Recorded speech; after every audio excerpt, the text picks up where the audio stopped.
O sea que seguimos siempre con nuestra planificación, afortunadamente. ¿Ya?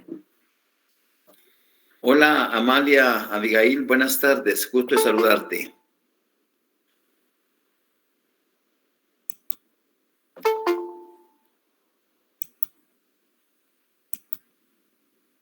Poco a poco vamos avanzando. Francisca Roselinda, buenas tardes. Valerie Betsabe, buenas tardes.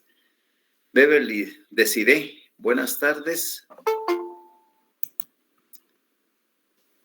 Poco a poco vamos ahí avanzando.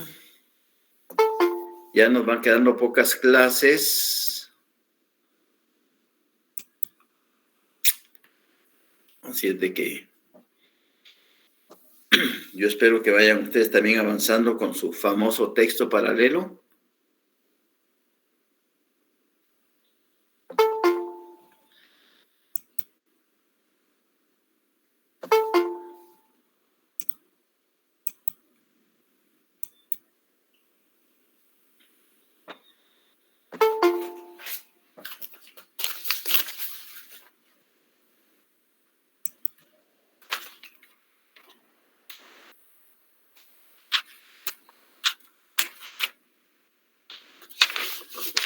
Era la hojita que andaba buscando. La sección J tiene 219 estudiantes. Con 200 ya vamos llegando casi al 50%. Muy bien.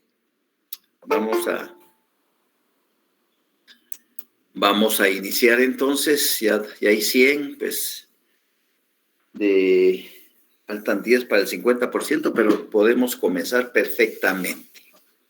Buenas tardes, me da mucho gusto saludarles.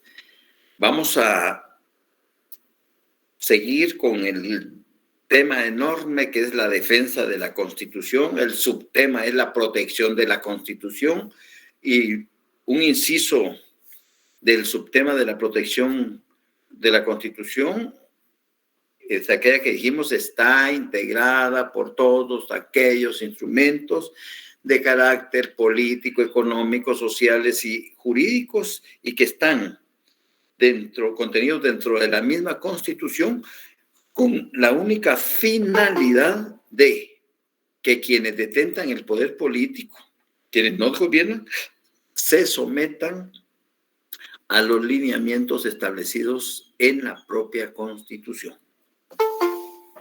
Eso es lo que dice la definición de lo que es la protección de la Constitución. En clases anteriores trabajamos sobre los sobre los instrumentos de carácter político. Y dentro de los instrumentos de carácter político desarrollamos en primer lugar la división de poderes y los controles intraórganos e interórganos. Y hablamos de cada uno de todas esas instituciones como el bicameralismo, la votación calificada, el organismo judicial, la interpelación ministerial, el veto presidencial, los informes ministeriales, etcétera, etcétera, etcétera. Con eso hemos concluido lo que son los instrumentos de carácter político. El día de hoy vamos a desarrollar los instrumentos de carácter económicos. Es decir, que también están regulados acá en la Constitución y que la función esencial de esos instrumentos de carácter económico es coadyuvar a que las instituciones que se les han asignado esas funciones esenciales del control y de la fiscalización económica cumplan con su papel conforme a la Constitución y a las leyes orgánicas del país. Por eso se dice en su página 20, 19 y 18, dice, literal, B mayúscula, económicos y hacendarios, así es el título, en su comprobación de lectura, económicos y hacendarios, dice, Otros instrumentos protectores se establecen para garantizar la pureza en el manejo de los recursos y su utilización dentro de los límites constitucionales. Ahí, más claro, no canta un gallo. A esos instrumentos económicos es a los que nos vamos a referir el día de hoy. Lógicamente que para ello tenemos que irnos desde el principio. Y el principio es que nos lleve al artículo 170 de la Constitución. Saquen su Constitución, por favor. Saquen su resaltador, por favor. Y el 170 dice, son atribuciones específicas del Congreso. Váyanse a la literal E y la subrayan. Elaborar y aprobar su presupuesto para ser incluido en el del Estado. Es decir, que cualquier organismo del Estado, cualquier institución del Estado, cualquier institución de carácter municipal, cualquier institución de entidades descentralizadas y autónomas, tienen la obligación, tienen el deber que dentro de todo su andamiaje administrativo deben de tener una oficinita dedicada para el presupuesto. Unidad de presupuesto, departamento de presupuesto, pero la cuestión es que cualquier institución gubernamental, municipal o de entidades descentralizadas o iniciativas privadas o ONG o cualquiera, bomberos voluntarios, bomberos municipales, Cruz Roja Guatemalteca, Universidad de San Carlos, Superintendencia de Bancos, Banco de Guatemala, Instituto de Seguridad Social, etcétera, etcétera, etcétera, etcétera, Tribunal Supremo Electoral, todos deben de tener un departamento de unidad del presupuesto. Porque esa unidad del presupuesto, desde el principio de año, va a ser la encargada de girar oficios, sendas notas a todas las instituciones que conforman esa institución para que comiencen a proyectar su presupuesto, comiencen a estimar el presupuesto de ingresos y egresos que van a ser proyectados y van a ser estimados para el siguiente ejercicio fiscal. Es decir, ustedes saben que cada ejercicio fiscal se inicia el 1 de enero y termina el 31 de diciembre. En todos los organismos del Estado, en todas las entidades, en todas las instituciones, inclusive sociedades anónimas, salvo que en el mes de abril yo constituya una sociedad anónima y se inscriba en mayo, y entonces su ejercicio fiscal por este año comenzará desde que queda legalmente inscrita en el registro mercantil al 31 de diciembre, solo por esta ocasión. Porque ya los siguientes años ellos van a proyectar su presupuesto de ingresos y de egresos del 1 de enero al 31 de diciembre, que es el periodo que dura el ejercicio fiscal, no solo de las personas individuales, sino de todas las personas colectivas. Entonces, el Congreso de la República también tiene que preparar en su unidad de presupuesto su estimación del presupuesto para el siguiente ejercicio fiscal 2023. Porque el que está rigiendo, el que están ejecutando en este momento es el aprobado el año pasado y que comenzó a regir el 1 de enero de este año. Sigamos entonces con nuestra Constitución. Le estoy dando solo el colchón, lo que nuestra Constitución regula en materia de presupuesto. Vayámonos al artículo 171, siempre con su resaltador y subrayándolo, por favor. Si lo tienen en teléfono, ya se amolaron, muchachos, porque eso se les va a olvidar. No lo pueden subrayar. Otras atribuciones del Congreso. Corresponde también al Congreso. B. No menciono el A porque es por esencia lo que le corresponde. A. Decretar reformas de ese es el qué hacer del organismo legislativo. Pero ahorita para esta clase de hoy no me interesa. A mí me interesan las literales B, C, D. Esas son las que me interesan. Voy con la B. Aprobar. Corresponde también al Congreso. Aprobar, modificar o improbar a más tardar 30 días antes de entrar en vigencia el presupuesto de ingresos y egresos del Estado. Cuando dice 30 días antes, quiere decir que el mes de noviembre es decir, en octubre ellos deben de aprobar el presupuesto. Noviembre, el último de noviembre todavía tienen chance para aprobar el presupuesto del Congreso de la República.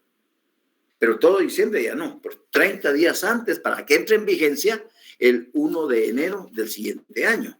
Entonces, aprobar, modificar o improbar a más tardar 30 días antes de entrar en vigencia el presupuesto de ingresos y egresos del Estado. Y aquí, si ustedes se dan cuenta, hay controles interórganos. Lean bien. El Ejecutivo deberá enviar el proyecto del presupuesto al Congreso de la República con 120 días de anticipación a la fecha en que principiará el ejercicio fiscal. Quiere decir que diciembre, noviembre, octubre, septiembre, ¿ya? Si ustedes quieren en agosto, el Ejecutivo deberá, ya el presidente en Consejo de Ministros, haber aprobado con el Ministerio de Finanzas en la unidad de presupuesto, haber aprobado el presupuesto general de ingresos y egresos de la Nación para el siguiente ejercicio fiscal. ¿Ya? Con esa antelación. ¿Para qué? Para que el Congreso de la República comience septiembre, octubre, noviembre a discutir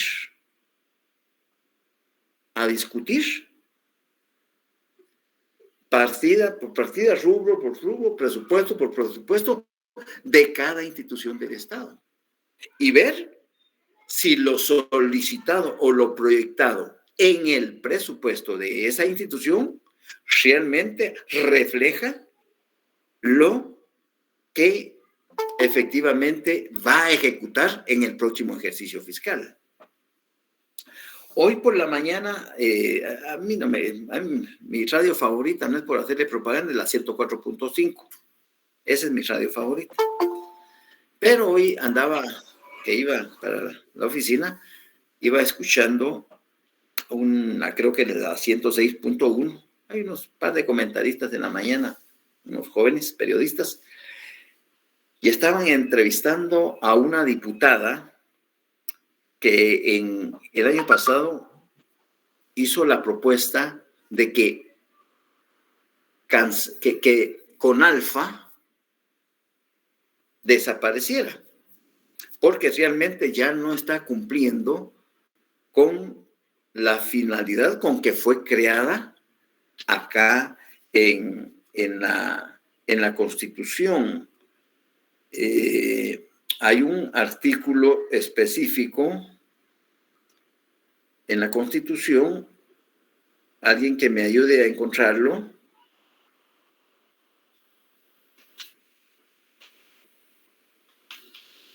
que habla sobre la alfabetización.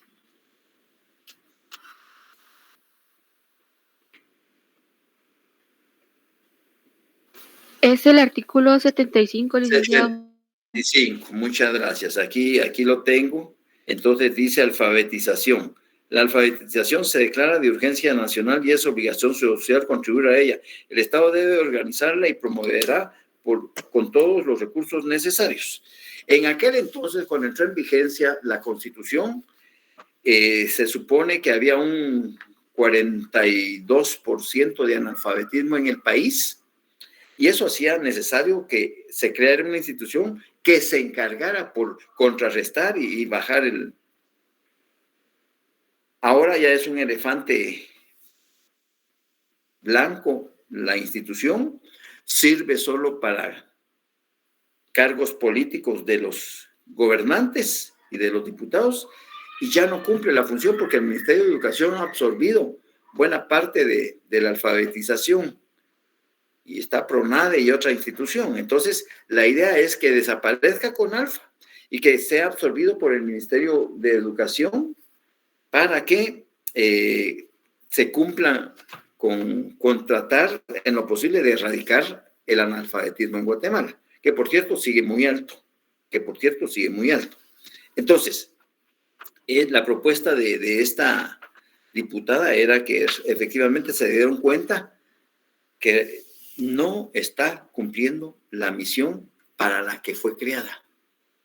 Y parece que hay un consenso ya generalizado de los diputados de que sea absorbida por el Ministerio de Educación y que juntamente con ellos pues traten de ver cómo se erradica de una vez por todas en el analfabetismo, porque no es posible que en pleno siglo XXI todavía hay muchos millones de guatemaltecos que no saben leer y escribir, por muchas razones, por diversidad de razones. Entonces, se me vino esto a la mente porque más o menos el presupuesto de CONALFA, según esta diputada, era de aproximadamente 4 millones de quetzales, según el presupuesto, 4 millones de quetzales. Y según estudios que hicieron los diputados y las comisiones, esos 4 millones se pueden ir en Internet para más de 15,000 escuelas al año. Entonces, ese presupuesto, si es que se logra que se desaparezca CONALFA, ese presupuesto llegaría al Ministerio de Educación, pero con la finalidad de ser utilizado en el pago de servicio de Internet en más de 15,000 escuelas del territorio nacional. Y entonces la virtualidad en ese caso ayudaría en cuanto a que ya se sumarían otras instituciones proveyendo de efectivamente las computadoras y las laptops y las tablets a esas escuelas para que cada estudiante tenga la oportunidad de comunicarse y estudiar vía virtual. No es mala idea, pero bueno, es algo que escuché hoy en la mañana y que sale a colación por lo que estoy leyendo del artículo 171. En el literal B dice, corresponde también al Congreso aprobar, modificar o improbar a más tardar 30 días antes de entrar en vigencia el presupuesto de ingresos y egresos del Estado. Es decir que el presupuesto de ingresos debe de estar aprobado para el mes de octubre. 4 meses antes, el Ejecutivo debe de enviárselo al Congreso para que haga el estudio y haga los recortes presupuestarios, etcétera, etcétera. Sí, al 30 de octubre. Y acuérdense que en el segundo periodo de sesiones que termina en noviembre, el 30 de noviembre, no ha sido aprobado el nuevo presupuesto de ingresos y egresos del Estado para el ejercicio fiscal siguiente, automáticamente sigue rigiendo el presupuesto del año anterior. Así de sencillo. La ley es bien clara, no hay pierde.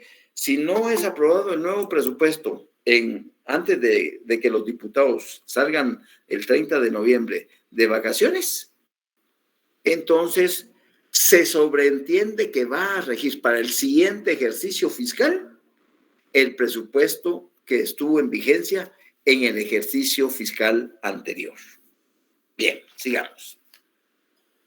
El Ejecutivo debe enviar el proyecto de presupuesto al Congreso con 120 días de anticipación a la fecha en que principiará el ejercicio fiscal, es decir, desde agosto.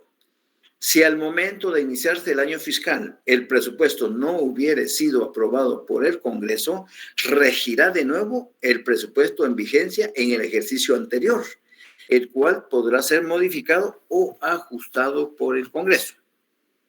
Literal C.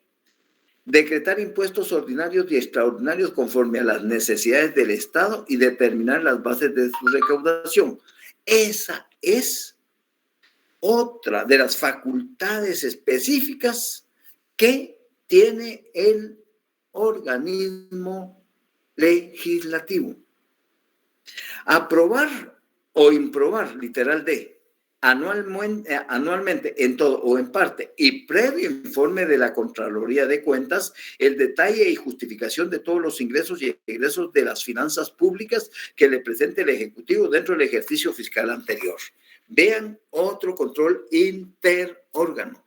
El Congreso, les vuelvo a repetir, tiene un poder enorme en relación al Ejecutivo. Y aquí, claramente, la literal D del 171 le da otra fuerza más cuando dice aprobar o improbar anualmente en todo o en parte y previo informe de la Contraloría de Cuentas el detalle y justificación de todos los ingresos y egresos de las finanzas públicas que le presente el Ejecutivo sobre el ejercicio fiscal anterior. Bueno, esa es la forma en que el presupuesto de ingresos y egresos va a funcionar en Guatemala. Cada institución del Estado, institución descentralizada, cada ONG, organización no gubernamental, que recibe fondos del Estado, los bomberos municipales, los bomberos voluntarios que reciben fondos del Estado, la Universidad de San Carlos, que reciben fondos del Estado y cualquier, los Boy Scouts o cualquier institución que haga rifas o que reciba dinero del presupuesto, debe de ser fiscalizada. ¿Por quién? Por la Contraloría General de Cuentas. Aquí nos vamos a los dos instrumentos económicos que están acá en la Constitución y que su función esencial es ser fiscalizadores de los ingresos y egresos de los recursos del Estado. Lamentablemente, no cumple la Contraloría General de Cuentas con la función que la Constitución le ha encargado. Veámoslo. Vayámonos y con su resaltador para subrayar al régimen de control y fiscalización, artículo 232. Contraloría General de Cuentas. La Contraloría General de Cuentas es una institución técnica descentralizada con funciones fiscalizadoras de los ingresos, egresos y en general de todo interés hacendario de los organismos del Estado, los municipios, las entidades descentralizadas y autónomas, así como de cualquier persona que reciba fondos del Estado o que haga colectas públicas. También están sujetos a esta fiscalización los contratistas de obras públicas y cualquier otra persona que, por delegación del Estado, invierta o administre fondos públicos. Su organización, funcionamiento y atribuciones serán determinados por la ley. Se le designa a la Contraloría General de Cuentas como el único ente para que fiscalice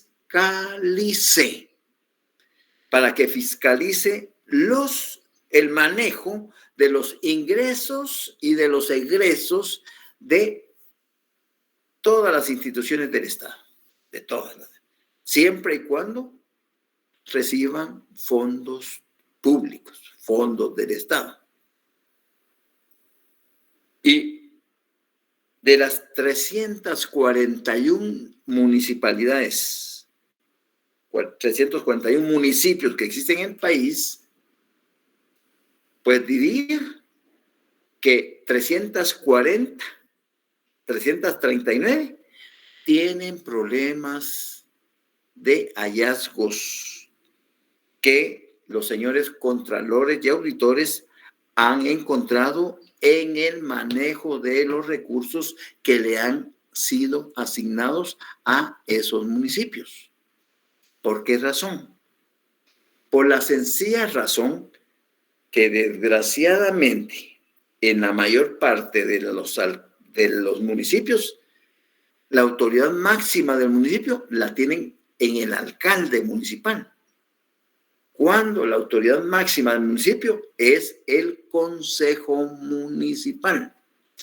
Viene el alcalde y hace y deshace y saca de esta partida y todos los alcaldes tienen hallazgos, Pero los contralores, algunos cumplen efectivamente con su labor y presentan las denuncias correspondientes a sus jefes inmediatos superiores. ¿Qué pasa arriba de esos jefes inmediatos superiores que se supone deberían elevarlo al contralor para que éste de una vez presente la denuncia al Ministerio Público y que el Ministerio Público, por medio de la Fiscalía correspondiente, investigue ese mal manejo, ese mal uso de los recursos que están haciendo? Pero en el camino es tanta la burocracia que se pierde.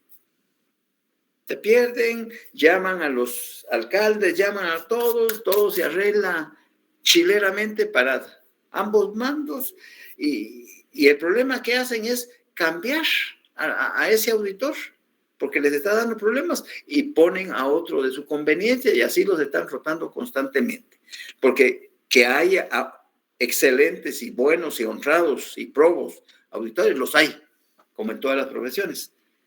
Y también los hay algunos que son amenazados por los mismos, las mismas corporaciones municipales, los mismos alcaldes, y el otro sujeto con la necesidad de percibir su salario, porque está pagando su casa, porque está pagando el carro, el estudio de sus hijos, y tiene necesidad, no le queda más que, como dice la canción, que hacerse loco. Y por eso es que estamos como estamos, porque si cada entidad del Estado cumpliera con la función encomendada en la Constitución, estuviéramos en otras condiciones. Hoy me enteré, por ejemplo, de una información que anda en las redes sociales, en donde desde que tomó posesión el presidente, lo primero que hizo fue comprarles un apartamento A, B y C o algo así a cada uno de sus 3 hijos. Y cada apartamento está en un valor de $331,000. O sea, estamos hablando de 2 millones y que por cada apartamento, al nomás tomas posesión. Eso tiene que ser fiscalizado, tiene que ser investigado para ver de dónde provienen esos fondos. Ese es un ejemplo que se me ocurre ahorita, pero veamos otro ejemplo. El libramiento de Chimaltenango, ni siquiera lo habían inaugurado y ya se vino eso y era un relajo. Y nadie ha dicho nada, nadie ha hecho nada y todos, bien, gracias. Y sabemos nosotros que hay una sobrevaloración en la construcción de ese libramiento de Chimaltenango. Entonces, ¿cuál es el papel de la Contraloría?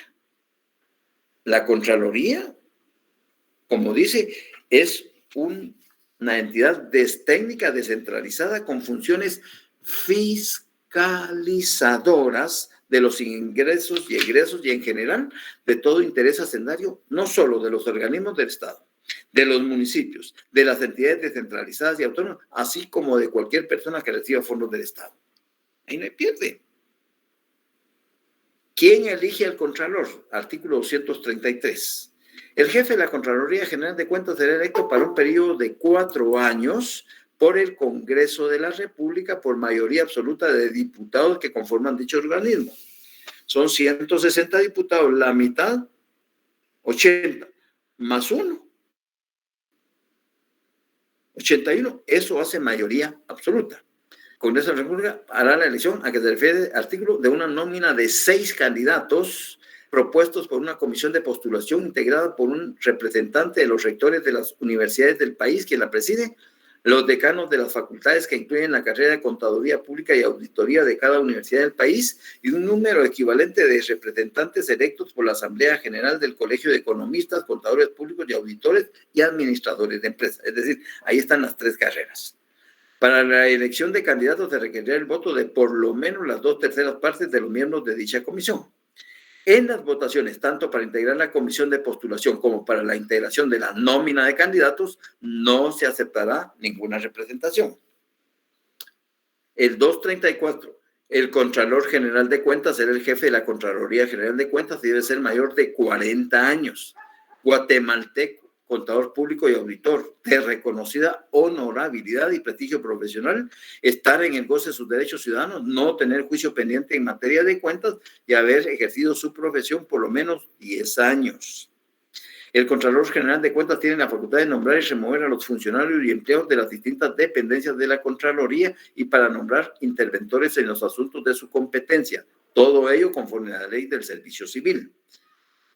Contra los recursos y las resoluciones de la Contraloría General de Cuentas proceden los recursos judiciales, revocatoria, reposición, nulidad, apelación, casación, hasta amparo, y los administrativos que señala la ley, que es el de revocatoria y el de reposición. Ahí está. Ese es el primer instrumento económico. Que no se cumpla la función del Contralor, eso es otra harina de otro costal. Pero la Constitución sí tiene cómo decirle a los responsables de las instituciones que conforman el Estado y las entidades, señores, hagan buen uso de los recursos del Estado. La universidad no se escapa a esto. Nosotros tenemos actualmente a 2 exrectores, Murphy Páez y Estuardo Gálvez, ahí ligados a proceso y detenidos provisionalmente en un cuartel, mientras ventilan su situación jurídica. ¿Por qué? Por malos manejos en los recursos provenientes del Estado. Quizás ellos no sean los directamente responsables, pero como son los representantes legales, los personeros legales, los que reciben como rectores la plata, pues de plano que firmaron esas cotizaciones y firmaron esos contratos y que se desaparecieron o no se construyeron, qué sé yo. Ellos tendrán que demostrar ante los órganos jurisdiccionales que no hay ninguna responsabilidad personal en el mal manejo que hubo de esos recursos públicos que percibió la U dentro de su estimación de su presupuesto. Son ejemplos que tengo que citar y que me duele citar. Ambos profesionales fueron mis alumnos también. Fueron mis alumnos en Derecho Constitucional y Procesal Constitucional, pero quizás Estuardo no fue en Derecho Constitucional, Procesal Constitucional, porque en aquel entonces no estaba ese penso, sino en teoría él está. Pero da tristeza, pues, vean cómo está el Colegio de Médicos con las prestaciones de sus agremiados. Alguien que es médico tiene problemas con recibir su pensión de jubilación. porque en agronomía hay otro problema.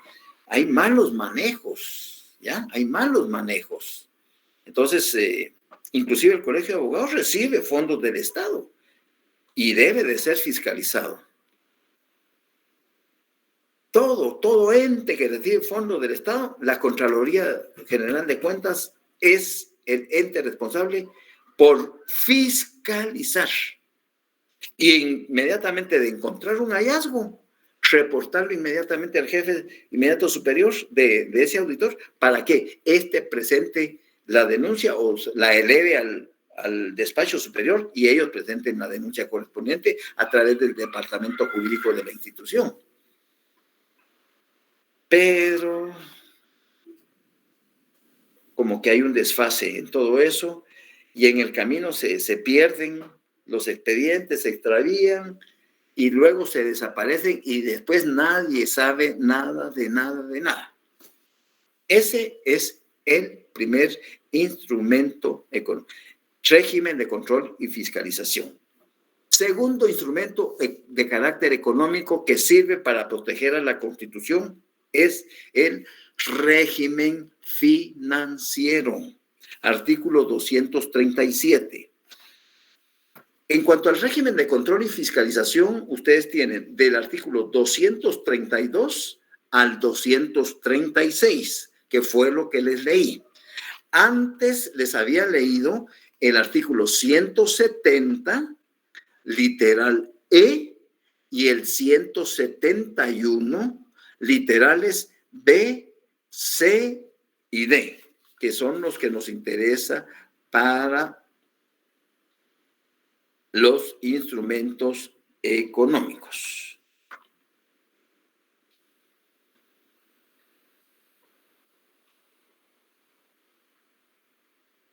Bien, vayámonos al régimen financiero. Está del artículo 237 al 243, pero no los vamos, solo les voy a mencionar lo que me interesa que ustedes lo subrayen. El 237, por supuesto, dice: el presupuesto general de ingresos y egresos del Estado, aprobado para cada ejercicio fiscal de conformidad con lo establecido en esta Constitución, incluirá la estimación de todos los ingresos a obtener y el detalle de los gastos e inversiones por realizar.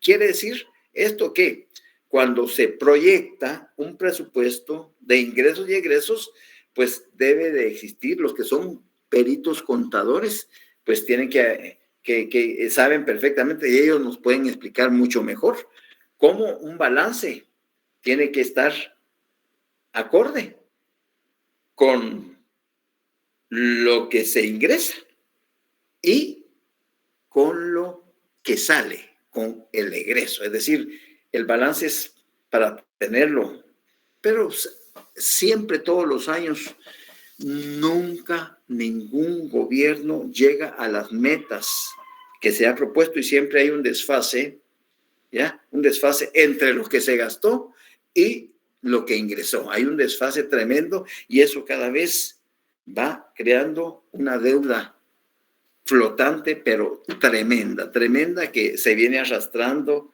de años y de años y de años. Entonces, el artículo 237 dice: el presupuesto general de ingresos y egresos del Estado aprobado para cada ejercicio fiscal de conformidad con lo establecido en esta Constitución incluirá la estimación de todos los ingresos a obtener y el detalle de los gastos e inversiones por realizar. La unidad del presupuesto es obligatoria, es decir, todas las entidades del Estado, entidades descentralizadas y cualquier otra, tiene que obligadamente tener una unidad de presupuesto. Todos los ingresos del Estado constituyen un fondo común indivisible destinado exclusivamente a cubrir sus egresos, es decir, para eso es. Los organismos, las entidades descentralizadas y las autónomas podrán tener presupuestos y fondos privativos. Acá ya incluimos los fondos privativos. Cuando la ley así lo establezca, sus presupuestos se enviarán obligatoria y anualmente al organismo ejecutivo y al Congreso de la República para su conocimiento e integración al presupuesto general. Y además estarán sujetos a los controles y fiscalización de los órganos correspondientes del Estado. La ley podrá establecer otros casos de dependencia del Ejecutivo cuyos fondos deben administrarse en forma privativa para asegurar su eficiencia. El incumplimiento de la presente disposición es punible y son responsables personalmente los funcionarios bajo cuya dirección funcionan. El presupuesto general de ingresos y egresos del Estado y su ejecución analítica son documentos públicos accesibles a cualquier ciudadano que quiera consultarlos, para cuyo efecto el Ministerio de Finanzas Públicas dispondrá de copias de las mismas, que las mismas obren en la Biblioteca Nacional del Archivo General de Centroamérica y en las bibliotecas de las universidades del país. No hay problema. Bueno, hablemos algo de los fondos públicos, de los fondos privativos. Algunas, no todas. Algunas instituciones tienen fondos privativos. Hablemos de nuestra Universidad de San Carlos. Hablemos, un fondo privativo de la Universidad de San Carlos es cuando ustedes se inscriben anualmente. Cada noviembre, cuando ustedes se van a inscribir, generan su boleta y van al Ban Rural. Ese es un fondo privativo. Si hablamos de nuestra facultad, cada vez que se van a una escuela de vacaciones, ese es un fondo privativo. Si van a una retrasada, ese es un fondo privativo. Si van a hacer su examen público de tesis, ese es un fondo privativo. Si van a hacer un examen privado en cada fase, ese es fondo privativo. Y esos fondos privativos los maneja cada unidad académica y le da el destino que considere conveniente. Ahí no entra la fiscalización de la Contraloría General de Cuentas porque no son fondos públicos. Son fondos privativos que la propia facultad o la propia universidad genera y que le puede dar el destino que más convenga a los intereses de esa unidad académica. Y así, por ejemplo, la Corte de Constitucionalidad, cada vez que rechaza, que declara sin lugar un amparo, la multa máxima es de 1,000 quetzales. Hay abogados que deben más de 100,000 quetzales porque han sido declarados más de 100 amparos a su persona, han sido declarados sin lugar. Y esos son fondos privativos que la Corte de Constitucionalidad puede hacer efectivos si el abogado no va voluntariamente a cancelarlos. Y la mayoría no lo hace. Solo lo hace cuando va a participar, a optar a un cargo público, que le exigen la solvencia. Entonces ahí se va a la tesorería de la Corte de Constitucionalidad. Mire, quisiera saber cuántas multas tengo, entonces, mire, usted tiene 4 amparos declarados incurridos, son 4,000 quetzales, hágame el favor, hágame el recibo, que hubiera a la tesorería, cancela y se libera, y ya le dan su finiquito. Lo mismo los tribunales, los policías de Metra, cada multa que hacen son fondos privativos para el departamento de la Policía de Tránsito Municipal, de cada municipio, ¿ya? Pero hay algo muy importante que quisiera leerles en cuanto a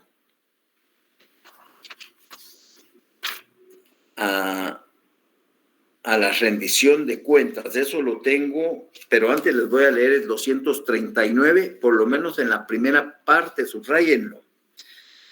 Este es otra facultad que tiene el Congreso y que no tiene el Ejecutivo. Corresponde con exclusividad al Congreso 239. Corresponde con exclusividad al Congreso de la República decretar impuestos ordinarios y extraordinarios, arbitrios y contribuciones especiales conforme a las necesidades del Estado y de acuerdo a la equidad y justicia tributaria, así como determinar las bases de recaudación, especialmente las siguientes, y ahí están: el hecho generador de la relación tributaria, las exenciones, el sujeto pasivo del tributo, la base imponible, las deducciones, son nulas y iure las disposiciones jerárquicamente inferiores a la ley que contradigan o tergiversen las normas legales reguladoras de las bases de recaudación del tributo. Ahí es. El 241 dice, el organismo ejecutivo presentará anualmente al Congreso de la República la rendición de cuentas del otro control interórgano. 241. El organismo ejecutivo presentará anualmente al Congreso de la República la rendición de cuentas del Estado. El ministerio respectivo, es decir, el Ministerio de Finanzas Públicas, formulará la liquidación del presupuesto anual y se someterá a conocimiento de la Contraloría General de Cuentas dentro de los 3 primeros meses de cada año. Recibida la liquidación, la Contraloría General de Cuentas rendirá informe y emitirá dictamen en un plazo no mayor de 2 meses, debiendo remitirlos al Congreso de la República, el que aprobará o improbará la liquidación. En caso de improbación, el Congreso de la República deberá pedir los informes o explicaciones pertinentes y si fueren por causas punibles, se certificará lo conducente al Ministerio Público. Aprobada la liquidación del presupuesto, se publicará en el Diario Oficial una síntesis de los estados financieros del Estado. Los organismos, entidades descentralizadas o autónomas del Estado con presupuesto propio presentarán al Congreso de la República en la misma forma y plazo la liquidación correspondiente para satisfacer el principio de unidad de la fiscalización de los ingresos y egresos del Estado. Por último, subráyeme el artículo 243. El sistema tributario debe ser justo y equitativo. Para el efecto, las leyes tributarias serán estructuradas conforme al principio de capacidad de pago. Se prohíben los tributos confiscatorios y la doble o múltiple tributación interna. Hay doble o múltiple tributación interna cuando un mismo hecho generador atribuible al mismo sujeto pasivo es gravado 2 o más veces por uno o más sujetos con poder tributario y por el mismo evento o periodo de imposición. Los casos de doble o múltiple tributación, al ser promulgada la presente Constitución, deberán eliminarse progresivamente para no dañar al fisco. Algo que quiero explicarles aquí brevemente, como control de instrumentos económicos. En Guatemala, durante la gestión del presidente Arzú, se crearon fideicomisos como el Transurbano Transmetro en Pagua. 3 instituciones de carácter municipal. Esta es la fecha en que la Contraloría General de Cuentas de la Nación no ha podido ingresar a fiscalizar esos famosos fideicomisos. Simples. ¿Por qué razón? Lo ignoro. ¿Por qué razón? Lo ignoro.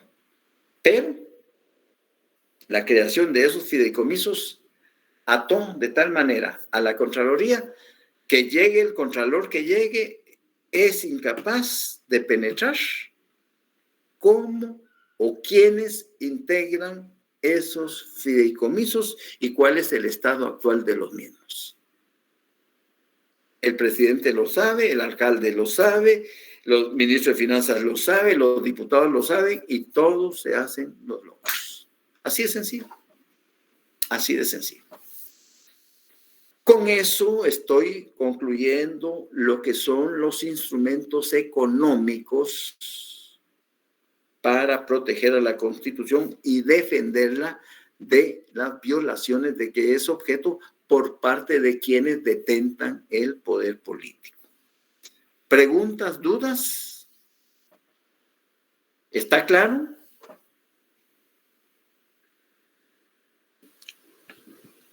Sí, licenciado. Sí, Lic. Muy bien.